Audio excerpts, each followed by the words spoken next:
એક કબૂતર વૃક્ષની ડાળી ઉપર બેઠું હતું અને તેની ઉપર એક બાજ આ કબૂતરનો શિકાર કરવાની તૈયારીમાં હતો અને તેની નીચે જ એક શિકારી આ કબૂતરનો નિશાન લઈને બાણથી નિશાન તાકીને ઊભો હતો। તેવામાં કબૂતર ઉપર ઉડે તો બાજ ખાઈ જાય ને નીચે જાય તો આ શિકારી તેનો શિકાર કરી જાય।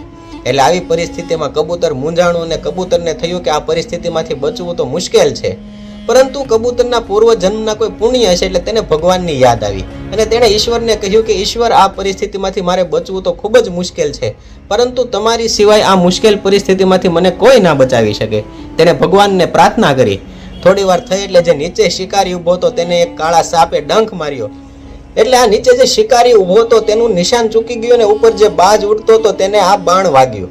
એટલે બાણ વાગતાની સાથે જ બાજનું મૃત્યુ થયું અને થોડી વારમાં નીચે ઉભેલા શિકારીનું પણ સાપના ડંખ મારવાથી મૃત્યુ થયું। આમ કબૂતરનો જીવ બચી ગયો। એટલે દોસ્તો, જ્યારે પણ તમે મુશ્કેલ પરિસ્થિતિમાં હોય, તમને બધા રસ્તા બંધ દેખાય ને ત્યારે ઈશ્વરને યાદ કરી લેજો। ઈશ્વર કોઈને કોઈ રસ્તો તમને જરૂર દેખાડી દેજે।